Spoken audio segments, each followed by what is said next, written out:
So next up, we have an e4e partner, Mr. Tom Ruwitch. So Tom, you would have the floor. Hello, everyone. Good morning. I hope all of you are doing well. I'm going to share my screen. Bear with me here for one moment. Yeah, Brian, you might have to unshare your screen. I'm not sure if I think I kicked him out. Okay, perfect. Good deal. You may end up with a lawsuit on your hands, but Can everybody see that car on the screen? yes. Awesome. Great. Well, that car is a Tesla Model 3. I bought one of those in September. And I'm going to spend a few minutes talking to you about my experience as a prospect and then a customer of Tesla. And it's not a story of fast cars and all that kind of stuff, although that is part of what people talk about when they talk about Tesla. This is really a story about marketing. And so my experience and the experience that Tesla creates is really one from which we all can learn. It's a massive corporation. I'm going to cite another massive corporation as we talk about this, but the lessons that we're going to go through today are really applicable to all of you, solopreneur, small business owner, small business employee, whatever the case may be. You can learn from my experience as a prospect and a customer of Tesla. So let's dive in and start with this idea. How many of you have seen a television commercial or a newspaper advertisement or a magazine advertisement for Tesla? None. No one. No one has, because Tesla has done zero traditional advertising. Think about how much advertising you see from the major automotive manufacturers. They're all over television. They used to be all over the newspapers. They're still in the magazines. They spend massive, massive, massive amounts of money on advertising. And yet Tesla has not spent a penny on traditional advertising. I could ask the question, how many of you have heard of Tesla? I think all of you would raise your hands. And despite the fact that they're not doing any of that advertising, they are dominating the market. I'm not sure how well you can see this screen from where you sit, but this is units sold, cars sold in 2019. It's an estimate, but pretty close to accurate. And certainly the broad idea presented in this slide is accurate. They sold close to 200,000 cars last year. And these are electric, battery operated cars. And then you go down Chevy, Nissan, Audi, Volkswagen, BMW. All of those combined are not even close. The quick math would say that I think all of those combined comprise what, maybe 20% of the total number that Tesla has sold. So something crazy is going on here with Tesla. There is a story happening with this brand that we can learn from. How can they dominate a market so completely without doing the predominant tactic that automotive manufacturers use to promote and grow sales? Tesla has crafted a brilliant story, a brilliant business story. And in my business these days, I talk a lot about crafting stories and how you can craft a better business story. And this is what we're going to dive into and what we're going to learn a little bit about today. Important point. The star of the story, the star of Tesla's story, is not the car. The car is a remarkable machine, 0 to 60 in 3.2 seconds. All sorts of incredible, cool things, appointments, and so forth. It's an amazing, amazing vehicle. But that's not the point of the story. And really, in the end, It's not the reason that this company thrives. Prospects tune into the Tesla story, and they'll tune into your story when they, not the product, are the star of the story. Prospects tune in and connect when they are the star of your business story. Your best business stories reflect your prospects' aspirations and frustrations and fears. So before I dive any deeper into this story, I want you all just to think for a moment about 3 aspects of the experience that you have with automotive brands. And you don't have to write it down, but just think about it from the perspective of, I wish blank, I have a certain aspiration for blank, or I'm fed up with, or I'm frustrated with blank. And the 3 areas are when you shop for a car. When I shop for a car, I wish blank, or I'm fed up with blank. When you own the car and operate the car over time, and when you get to that point where a few years have passed and you're looking at that car and thinking about that car and thinking about that car relative to the day you bought it. I wish blank. I'm fed up that blank. Okay, just think about that for a moment. The experience that you have interacting with the brand that you have become a customer of, the automotive brand.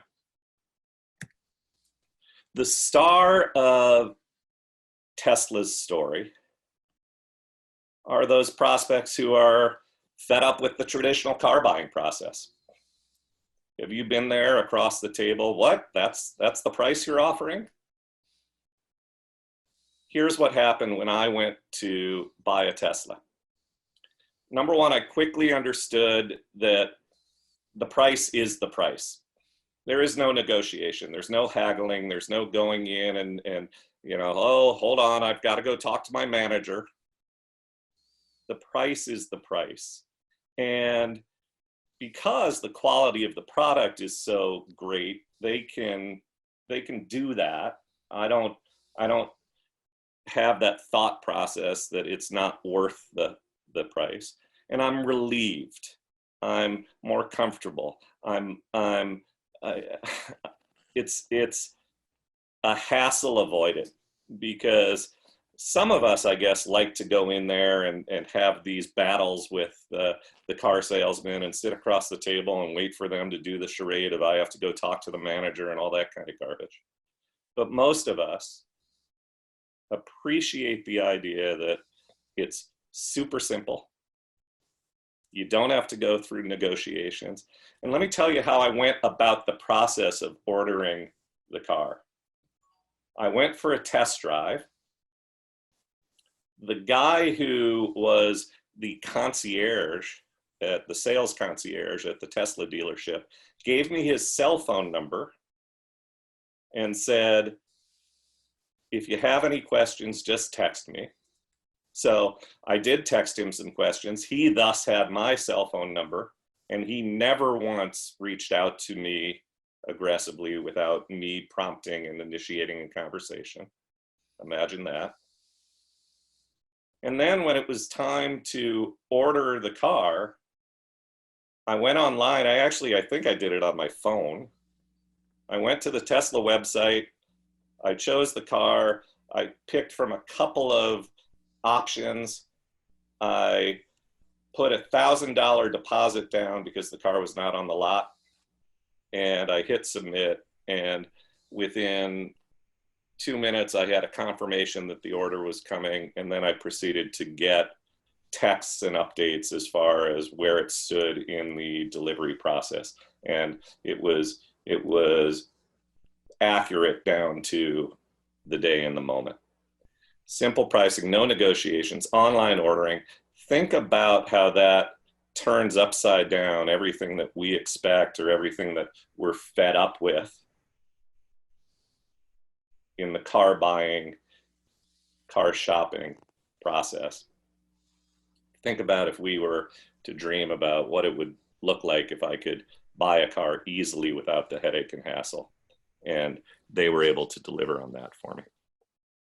The stars of this story are those prospects who wish they never have to deal with that double talking auto repair guy ever again. How many of us have gone in for routine service and, oh, Mr. Ruwitch, thank you for your $350 on the routine service. In addition, we're going to have to replace this filter and that filter. And you know, your tires could use an alignment that wasn't part of the regular routine service. And this needs to get fixed. And next time you come back, we're probably going to have to hit you for another $750 because this thing or that thing don't work. When you open the front lid, what they call the front trunk of a Tesla, and this is true of other electric cars, but I think Tesla has something over the other brands. The thing you see is a storage space because there is no combustion engine that's in the front of the car. And then you see a little lid, and that lid is for the wiper fluid. The only fluid that you ever have to pour into this car is windshield wiper fluid. No oil, no water, no transmission fluid, no nothing.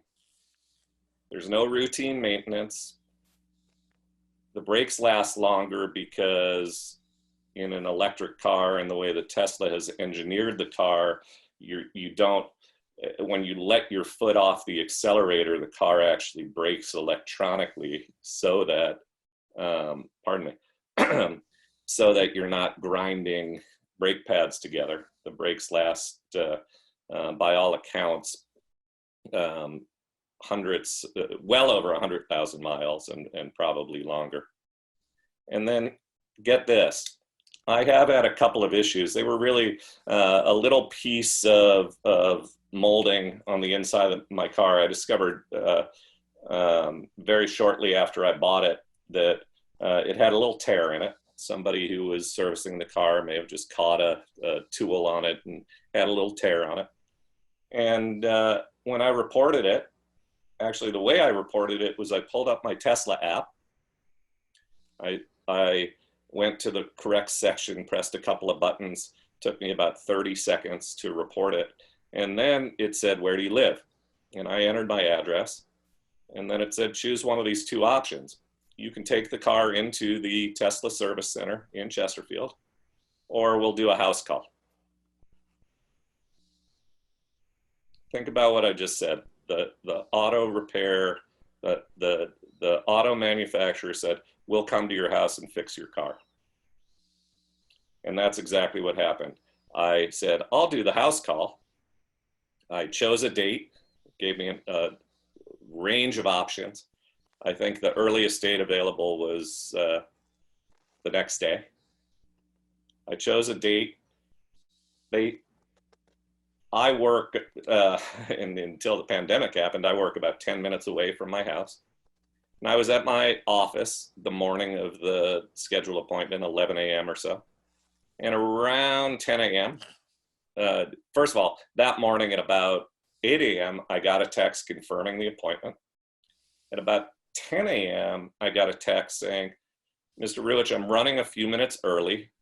I can go have a cup of coffee if you'd like, but if you're available, I'd be happy to meet you early. And in fact, that's what happened. I went home. He was there early. He got all the stuff he needed out, got into my car, fixed this thing, and all was well. I had another situation where when I closed the hood on the front, it seemed a little bit out of alignment. Again, house call. They came on 2 days' notice. They fixed this. Think about your experience with routine maintenance, with all of the stuff that goes into servicing a car. And imagine the process that they went through when this company was planning and debating questions like, okay, house calls for service. Should we do that? And what's very clear to me as I have been on the receiving end of this experience is that this is a company that put itself in the shoes of its prospects and its customers and said, what is it that they want and what is it that bugs them, and let's fulfill what they want and let's help avoid what bugs them. And they are delivering on that promise in the sales process, in the service process. And then this, to me, is the most remarkable thing in the aging of the product process. The star of this story is also that prospect or that customer who craves a car that, like fine wine, gets better with age. Think about what I just said again. A car that gets better with age. Who could imagine there is such a thing? But here's what happens with Tesla. On a regular basis, you'll get into your car after it's been parked for the night, and on the screen that sits on the dash of the car, you'll see a message, software update available, click this button. And they do over-the-air updates that just take a few minutes to load. It's all being done through the internet. And that list that you see at the bottom of this page, I'm not sure how legible that is for you on your screen. Here are some of the things that have happened with over-the-air updates in just the last 12 to 24 months for Tesla owners. There's been a software update that increases the speed of the car, the acceleration, and the range on a charge. So one day your car goes 0 to 60 in 3.6 seconds, and then the next day after the software update, it goes 0 to 60 in 3.4 seconds. One day your car can run 310 miles on a battery charge. Next day it can run 325 miles on a battery charge. They improved the entertainment system. One day my car didn't have Spotify. The next day it had Spotify. My wife used to own a Ford, and we wanted to update the entertainment system so that it could support the Apple CarPlay and the Google, the Android CarPlay. So when you plug in your phone, you could take advantage of that system. Literally, it took us 3 service visits, failure, failure, failure, for the car to get that upgrade. And over the air, now your car has Spotify. Oh, by the way, if you're parked in your car, you're waiting for your kid outside school, you're charging your car, whatever the case may be. You might be in your car for some extended period of time. Fire up Netflix. That was a software upgrade they added to the car at some point. You can now have Netflix in your car and watch it over the air. There are haters out there. There are vandals. There are thieves. Some people, just because they're that way, like to scratch with a key a Tesla or kick the mirror or whatever the case may be. And it became enough of a problem that the folks at Tesla said, well, what can we do about it? Well, the Teslas, because they have certain self-driving capability, have cameras built all over the car to see the traffic around them and so forth. And one of the software upgrades that they delivered was that if anybody gets within a certain distance, I don't know, 5 feet of the car, I forget what the distance is, the cameras will fire up, the dashboard will light up brightly, bright red, so that if it's nighttime especially, whoever has approached the car is going to see that, whoa, the car woke up. And those cameras fire up and they record anything and everything that's going on, and they write that to a thumb drive that you can plug in inside the center console of your car, and you can record anything that anyone is doing around your car until they get out of that distance. And there are countless, it's called Sentry Mode. And if you want to entertain yourself and just go online, Google Tesla Sentry Mode videos, there have been countless vandals and thieves who have been caught because a software upgrade, a car that improves over time, the software upgrade made it possible for this security feature to be added to the car after people had bought that car. And then they're automating time-consuming tasks.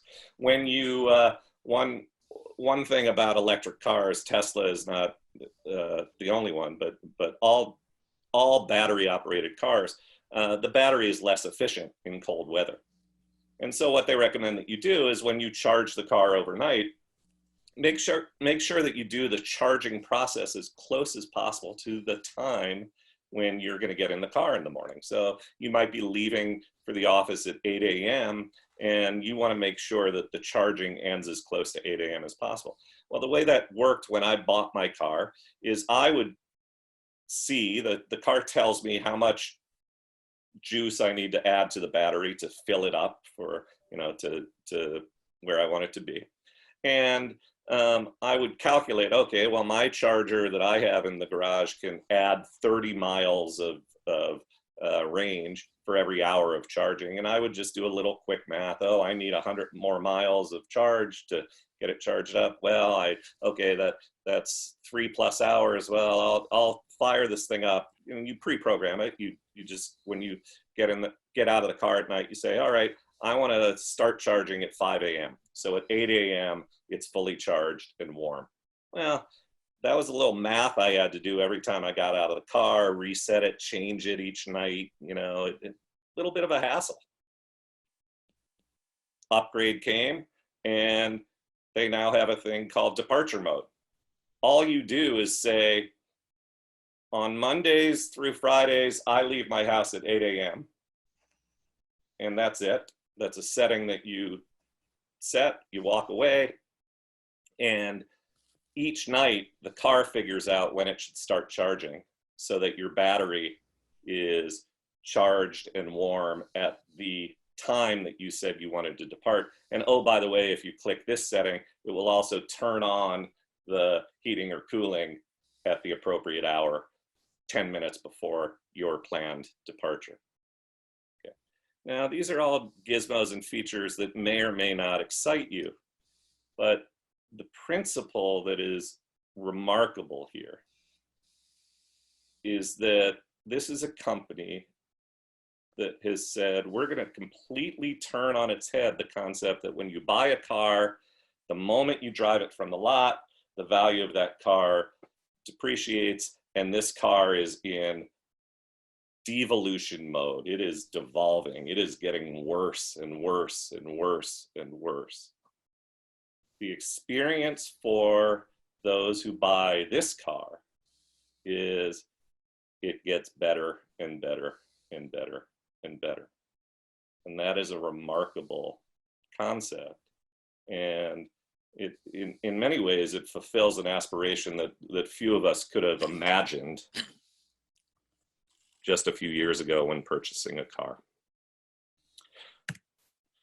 Tom, thank you so much. Appreciate it. I think we're going to end up having a couple questions for you too, if you can stick around at the end. Yeah, am I at 15 minutes? You're at. Huh? Sorry. Yeah, you're over 20. Really? Yeah. Oh my goodness, I'm so sorry. It's okay. So sorry. I'll just throw one last thought. Tesla's very similar to Disney, and the idea here is that at Disney they actually have a person who walks around and picks up bubble gum from the sidewalk, and the idea behind that is they believe that that's a marketing function. They believe that everything that goes on in the business is marketing. And that's the punchline of this presentation. Everything that you do in your business, marketing is everything, everything is marketing. So upgrades, house calls, the way you answer the phone, the way you handle sales, it's all marketing. That's all I got.